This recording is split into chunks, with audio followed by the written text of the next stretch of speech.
Mario Kart! Hey guys, and welcome back to another Lost Bits video right here on TetraBitGaming, the series where we explore video game content that goes unused, altered, or normally unseen.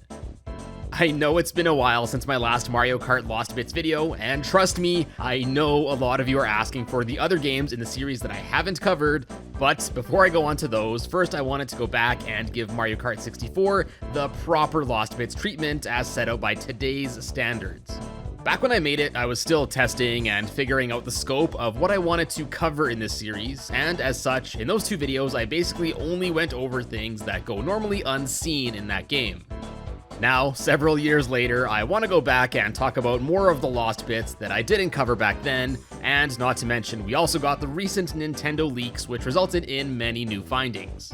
So let's hop back into our pixely carts. It's time to find some more Mario Kart 64 Lost Bits. So let's first kick things off with some unused graphics. First up is this set of graphics for an early version of the traffic light, I assume the one used to count down the start of the race. Not only are the edges different and the green light here was eventually changed to blue, but these graphics also lack Lakitu.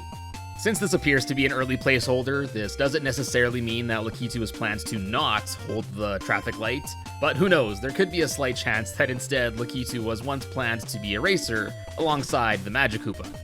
Oh yeah, speaking of the Magikoopa, I talked about it in my mystery bits on this game's missing racers, but I guess I should talk about it here as well. So in early gameplay footage of the game, such as that scene at E3 of 1996, back when the game still had the working title Mario Kart R, it was evident that Magikoopa was not only planned to be a racer in the game, but was actually implemented in this pre-release build that was shown off too. Eventually though, Magikoopa's slot in the character select menu was replaced by Donkey Kong. Now the exact reason that Magikoopa was scrapped isn't clear. Perhaps it was that Nintendo felt that it would have been too obscure of a character or something like that, but I think it's too bad they didn't just leave him in addition to DK, but I guess they probably wanted to have an even number of racers for the UI's sake. Either way, bummer. Anyways, back on track with the unused graphics, next is this set of graphics meant for the heads-up display in the multiplayer modes. I assume these were to be used to show which player occupied which corner of the screen in a multiplayer game, but I suppose since it's the same corner for each player every time, the developers might have felt it was unnecessary as players would probably figure it out pretty quick without these.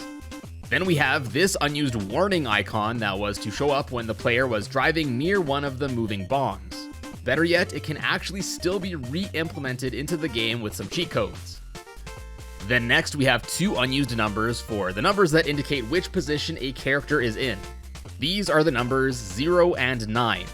Now some speculate that maybe this meant that the game was going to allow 9 or more players to compete in a race, but I think it's more likely that it's just that most font graphics for numbers range from 0 to 9, so I don't think there's really that much more to these numbers.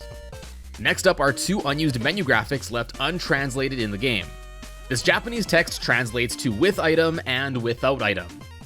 Based on this, I think it's safe to assume that at some point, the game was planned to give the player the option of actually disabling items in a race, which I don't think many of the Mario Kart games have even done to this day, if even at all.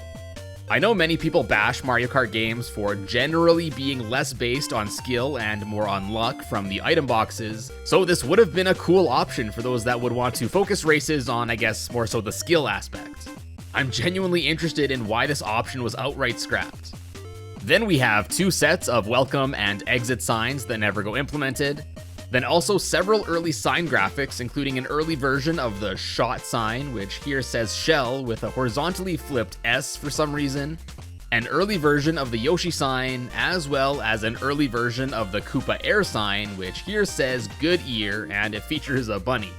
It's very likely this was changed to avoid potential copyright trouble with Goodyear, and that this bunny here has little to do with Mario, unless it was supposed to be Mips or something. Next are two instances of graphics which aren't technically unused, but rather parts of the graphics are obscured, so normally these parts aren't seen. So first we have the full texture for the Mario billboard. Not much here, but normally we can't see his legs, so that's cool. And then the other normally obscured graphics are of Monty Moles. Being the moles that they are, they like to stay at least a bit underground, so as such, normally their lower body in these graphics is never visible. So yeah, you can now check seeing this life-changing revelation off of your bucket lists. Thanks to the great Nintendo leaks of 2020, several previously unseen item graphics have been discovered, and among these were actually some items that never ended up making it to the final release. These items include early graphics for the single and triple mushrooms, a Yoshi egg, the cape feather, a set of 6 balls, and finally, a weight. It's not 100% clear what each of these unused items would have done, but let's take some time to speculate. So the Yoshi egg and cape feather, I assume, would have worked similar to how they do in other games like Super Mario Kart, Mario Kart 8, or Mario Kart Tour. And to support the idea that the cape feather would work similar to Super Mario Kart, there's actually leftover coding in the game for a small and large feather jump. Then these balls kind of look like billiard balls, so maybe when used, the player would shoot out the 6 balls in different directions and then they would ricochet off walls or something. And then the trickiest one for me is the weight. My only 2 guesses are either maybe the player would just drop the weight behind them, which would act as an obstacle or could crush a player that's tailgating, or maybe activating this item would just make the player heavier as to not get hit around by other players or even items. Now those are just my thoughts, but let me know what you think these items would have done had they been implemented into Mario Kart 64. Alright, now let's move on to some things that were scrapped or altered between different regional releases of the game. Now there are numerous changes here, so in the interest of time, I'll just be focusing on the ones that I find the most interesting. So I mentioned the Good Ear billboard sign earlier, but there are also several other designs that were changed between the Japanese and international releases of the game. These changes include Mario-ro being changed to Mario Star, Luigi became just Luigi's, Yoshi 1 had a design change, and the 1 was replaced with a footprint, and lastly, the texture for the ball near the start of Luigi's Raceway and the Nintendo logo sign both had some changes. Just like the Good Ear sign, in basically each of these cases, the original Japanese design was most likely altered in order to avoid copyright issues, as these Japanese designs were heavily inspired by existing brands at the time. I'm sure Nintendo of America wanted to avoid entanglements with Mobile, Agip 76, and Marlboro. Furthermore, I guess Marlboro was changed because Nintendo of America probably wasn't super keen on the cigarette association in their game. Interestingly though, since the thumbnail images for the racetracks didn't change between regions, we can still see some remnants from the Japanese version in the international releases, like the orange 64 ball here, as well as the original Yoshi sign. Oh, also the Moo Moo Farm was Momo Farm in the Japanese version. Now, while we're talking regional differences, I can't not talk about some of the audio differences. Again, there are too many to cover them all in this video, so I'll just go over the ones that I found the most interesting. For starters, the voice actors for most characters were changed. Peach. Here we go! Here we go! Toad. I am the best! I'm the best! And even Wario and Luigi. I'm a Wario. I'm gonna win. Wario, it's gonna win! I'm a Luigi, number 1. Luigi is the top! But more interestingly, I find, are the changes in the menus and such. In the Japanese version, Mario's iconic welcome, Welcome to Mario Kart, was changed to just a bunch of kids shouting Mario Kart. I don't know, it just seems very out of place to me. Then the other big change was for the voice of the narration as you progress through the menus. Instead of Mario doing the talking, the Japanese version just had some fella doing it instead. And yeah, it's not that great. Congratulations! Some even sound clearly disjointed, as if they spliced together several takes. Select your player, Mario Grand Prix! Also, we got Vosses. Vosses! And lastly, for audio stuff, although not technically unused, there's a strange bug that causes a large portion of a song to be normally skipped.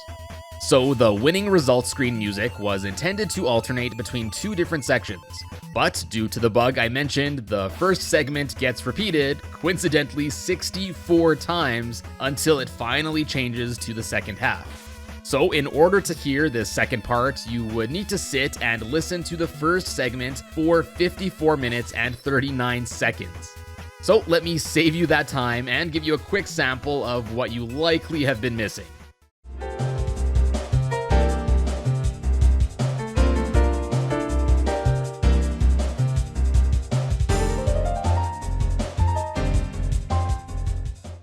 So yeah, not technically unused I guess, but still a cool little tidbit.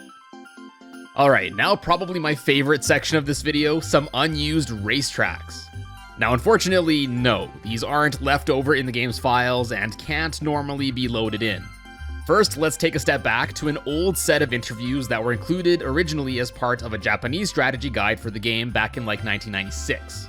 Here, the game's visual director, Tadashi Sugiyama, mentioned that there were a number of tracks that were scrapped in development. Out of this number, he only mentioned 2, however. He specified one was a large, multi-story parking garage-like structure that you could race around inside of it as you ascended to the top, and then the second track he described as being in a big city. As far as why these were dropped, for the garage stage, he mentioned that in playtesting, going around and around constantly would often cause players to feel nauseous. And then for the city track, he went on to say that it was simply too large of a course that took too long to race through. I guess it must have been even longer than Rainbow Road, which itself is a very long track. Anyways, for over 20 years, these short descriptions were all that we knew about these cut courses. That is, until the massive onslaught of Nintendo leaks in 2020. The leaked source code for the game contained several assets from these cut tracks. For the garage theme stage, several graphics were discovered. These included various signs that were to be found throughout the track for different floors, an R floor, as well as an exit sign.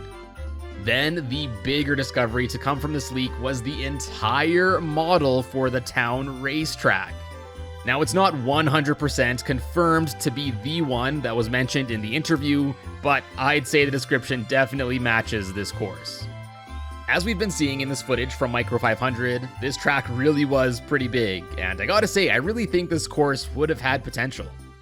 Also, several of the textures here, like the cafe and restaurant signs, and windows into those establishments, appear to be unique to this course, as I don't believe they've been used anywhere else. Additionally, the graphic for the course's minimap was discovered, but yeah, it looks very unhelpful.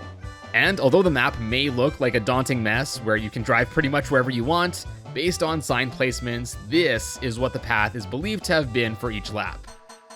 All in all, I think it's a really cool track, and for those interested, I think I might dive a little deeper into it in a future video sometime. Now, before we move on, the 2020 leaked source code also contained this early screenshot in which not only is Kamek seen ahead of Mario, but we can also see this early, much more basic looking version of the item box. I believe these were also seen in early gameplay footage, but here we can see a nice crisp image of it. Although it does look kinda cool, I do think the final version is a nice upgrade. Moving on, now let's get to some unused coding as well as normally inaccessible debugging content. So first, while the final version opted to follow in the footsteps of Super Mario Kart's horizontal multiplayer split screen, there is leftover coding that allows for playing 2-player games in vertical split screen. While I do like the way this looks, and I think it'd be nice to have it as an option, I think it's clear that at this state, it's unfinished, as with this code, the minimap still takes up a lot of room on the second player's screen, and the lap counter still shows up even in battle games. I reckon the developers probably found the vertical split screen to not allow players to see more of their surroundings when playing, almost like blinders on a horse. I honestly couldn't imagine playing a Mario Kart game vertically. Next is a strange bit of unused coding that allows for scaling the size of all the polygons on a given track, and only vertically. This basically means that with this code, tracks can be made quite tall, or quite flat. The problem is that although the polygons change in size, the hit detection of obstacles and hazards and such does not. So after alterations, either you can do lap skips with ease, or many tracks are considered unplayable. It was still pretty fun to mess around with though. And last up for this video, like briefly mentioned, Mario Kart 64 also has a bunch of debugging content. First up, we got ourselves a little debug menu. And here we have several debug mode staples, like instantly selecting which track to load up, what character to play as, setting up a quick game with multiple players, and toggling the sound mode between mono, stereo, and headphones. There's also a secret menu option that only appears if you scroll all the way to the bottom, and just like it reads, pressing B on it will instantly grant the player gold placement in each cup. With this, you can easily lie to your friends about being a Mario Kart 64 master. Don't worry, I won't tell anyone. Anyways, what I think is the most interesting part of this menu is the debug mode that can be toggled on or off. With it enabled, several debug features are usable by the player with some button inputs. These include enabling a meter that measures the game's CPU usage, the ability to advance either everyone, the player as well as one random other, or everyone behind the player to the final lap instantly, which can make races a breeze. Dang, even with times like these, Luigi still comes in second place. And then finally, there's also the ability to start a race instantly during the start sequence, which is pretty nifty, but can also lead to the game bugging out. Oh yeah, with this debug mode, you can also restart the game by pressing L, R, A, and B, because why press one button to restart the game if you can press 4? There's also some more GameShark codes that work in tandem with debug mode enabled too. These aren't anything super crazy though. First is the ability to toggle this string here, which not only acts as a compass to tell you which direction you're driving, but it also has this number which counts up as you get further along in a lap.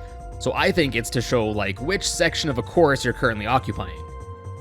Then there's also the ability to advance the game frame by frame if it's paused. Epic.